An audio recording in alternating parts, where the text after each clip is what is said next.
On an autumn afternoon, the restaurant Wtown Grill, nestled in the quiet suburbs of Chicago, was alive with weekend chatter. The scent of grilled steak and freshly baked bread lingered in the air, mingling with the laughter of families and the clinking of glasses. Rachel Miller moved swiftly between tables with practiced grace, her notepad in hand, balancing orders with a smile that masked her fatigue.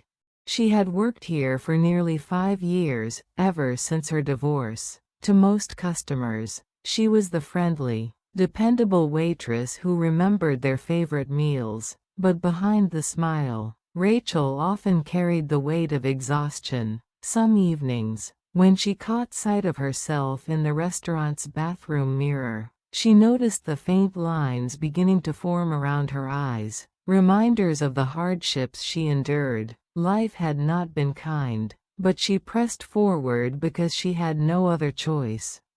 When her shift finally ended, Rachel slipped off her apron, grabbed her worn-out coat, and hurried to the school. The late afternoon sun painted the streets gold as she quickened her steps. Her son, Ethan, had just turned 10, a boy wise beyond his years. Unlike other children his age, he rarely complained about the long hours his mother worked or the things they couldn't afford. At the school gate, Rachel spotted him immediately. His backpack looked oversized against his small frame, but his face lit up the moment he saw her. Warmth spread through her heart, easing away the fatigue of the day. For Ethan, she thought, she could endure anything. "Good job today, Mom," Ethan said, slipping his small hand into hers and giving it a gentle squeeze. Rachel's eyes softened. "Thank you, sweetheart. How was school today?" "Really good. I got a perfect score on my math test." Rachel's chest swelled with pride. Even in their modest circumstances, Ethan never let his studies slip.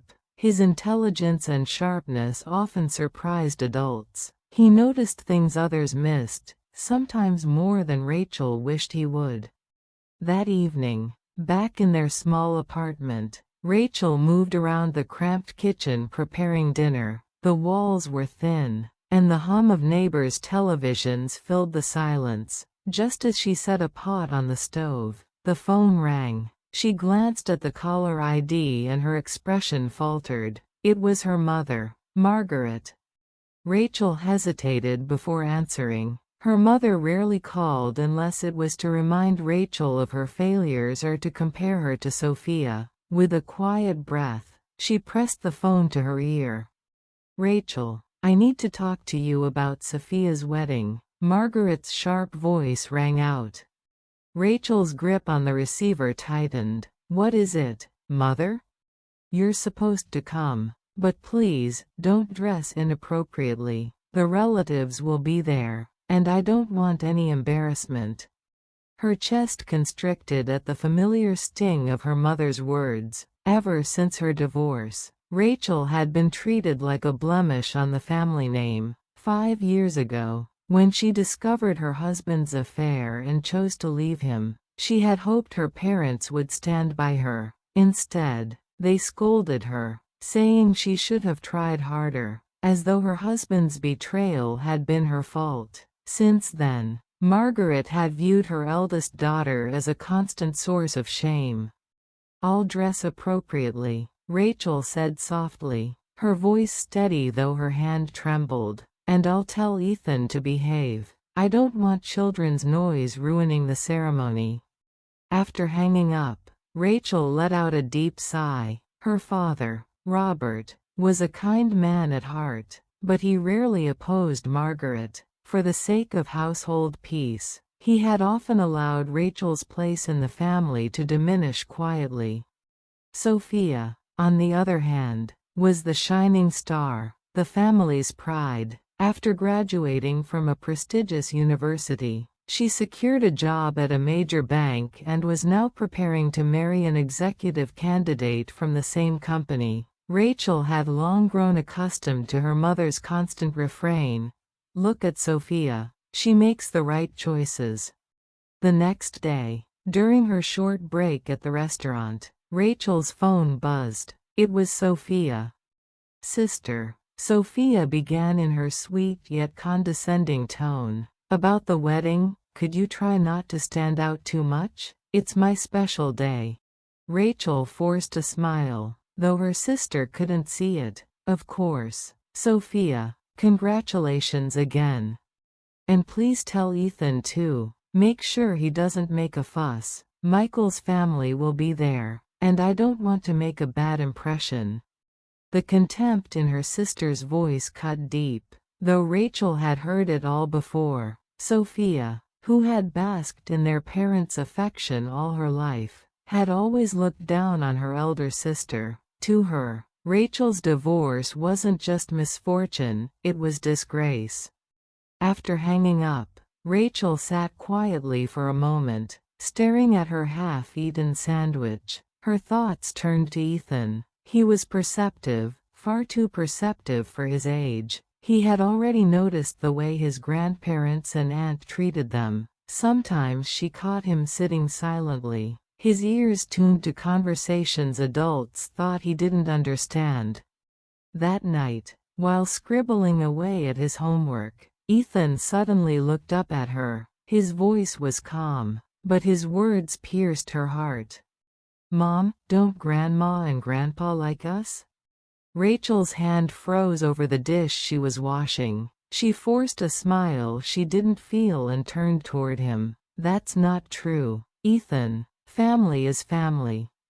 But even to her own ears, the words sounded hollow. She rarely felt warmth from her family anymore. In her heart, she knew Sophia's wedding would not be a celebration, but another stage for humiliation. Still, she would go. She had to. Not for her parents, not for Sophia, but for Ethan. He deserved to know that, no matter what, they still belonged to this family. Rachel closed her eyes for a moment, her chest heavy. She had a premonition that the wedding would test her strength like never before. And yet, she silently promised herself, this time, she would not bow her head.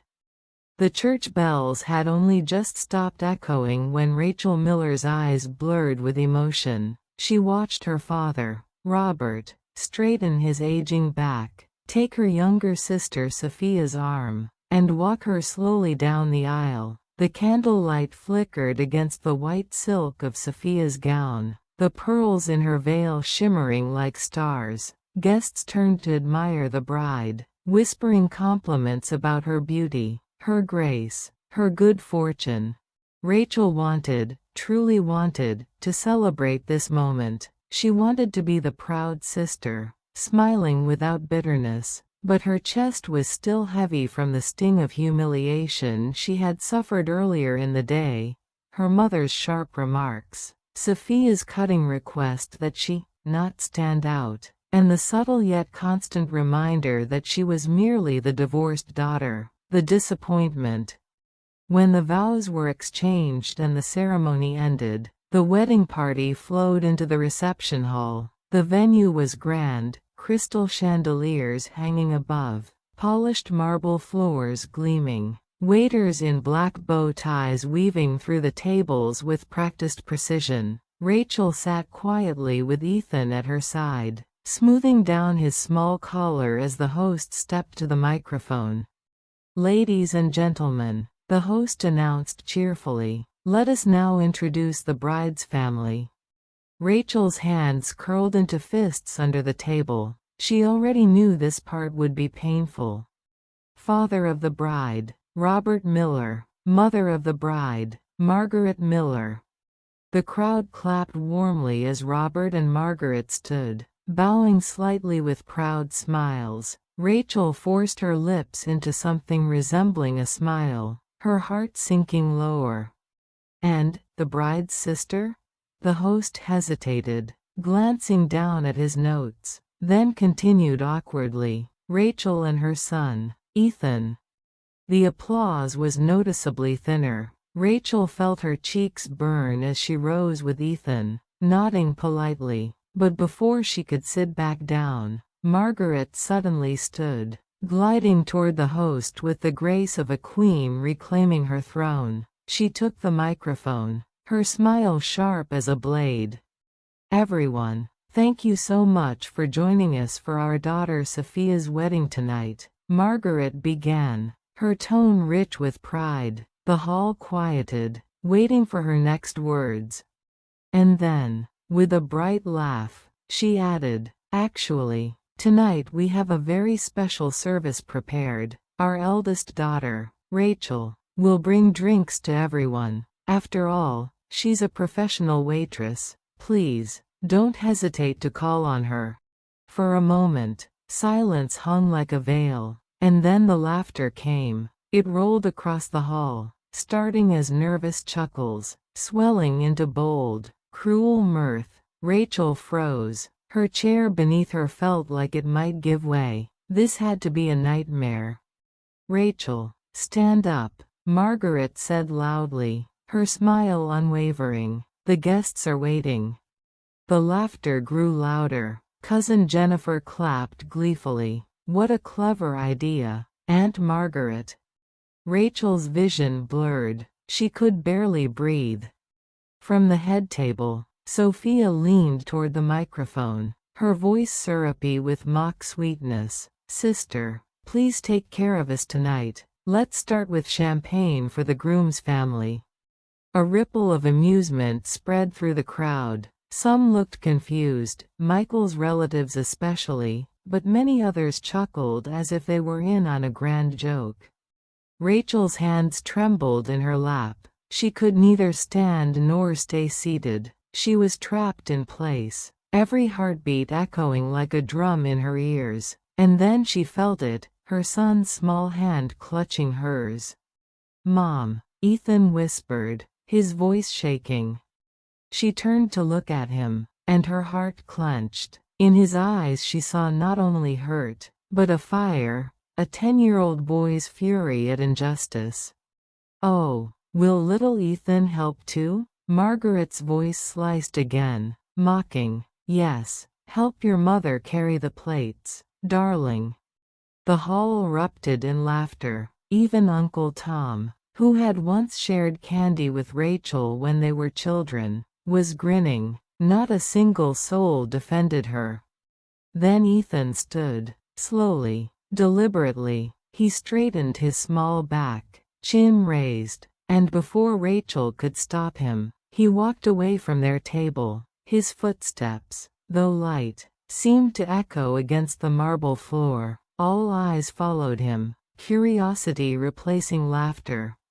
He approached the host, tugged gently at the microphone. The host, bewildered, crouched and lowered it toward him. "Excuse me," Ethan said clearly. The laughter died. Silence fell. "My name is Ethan Miller. I came here to celebrate my Aunt Sophia's wedding." His voice was calm, steady, carrying far beyond what anyone expected of a child. Michael, the groom, stiffened at the head table. Sophia blinked in confusion. Margaret's smile faltered. "I have a present for the bride," Ethan continued. "I'm going to tell the truth." Gasps rippled through the crowd. Robert and Margaret exchanged horrified looks. Robert half rose from his seat, but his knees buckled, forcing him back down. "Last night," Ethan said, "I overheard Grandpa and Grandma talking in the study. They said they wouldn't tell Aunt Sophia until after the wedding." Sophia clutched the edge of the table. "What are you talking about?" "I also found something." Ethan pulled a small smartphone from his pocket, raising it for all to see. A photo of important documents. Margaret's face went white. "Ethan, stop." Her voice trembled for the first time that evening. But the boy was unshaken.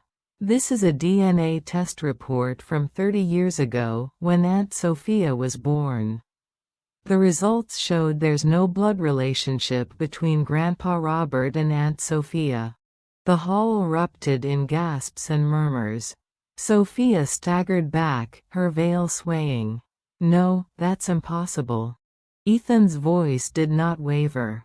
I also found Grandma's old diary. It says the name of the real father. Richard Harrison. A man stood abruptly from the groom's side. Richard Harrison? The founder of Harrison Investments? Yes, Ethan said firmly. But he passed away 10 years ago. The crowd broke into chaotic whispers. Sophia pressed her hands to her face, her world crumbling. Robert finally stood, his voice heavy with resignation. Sophia, it's true. His shoulders sagged as though 30 years of weight had finally crushed him. You are not my blood daughter. But I raised you. I loved you as my own. That has never changed. Margaret broke down in tears.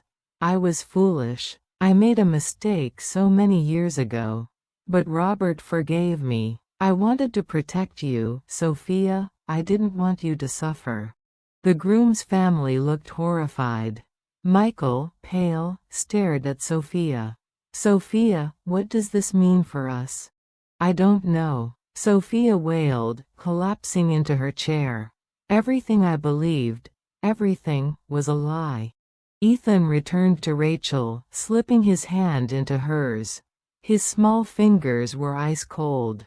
Mom, I did the right thing, didn't I? Rachel gazed at him, torn between pride and sorrow. You were brave, Ethan. But sometimes, truth comes with pain. The reception hall was no longer a celebration. It had transformed into a courtroom, a stage, a battlefield where old secrets and shattered pride lay bare. The wedding that was meant to mark a new beginning had instead become the night the Miller family would never forget.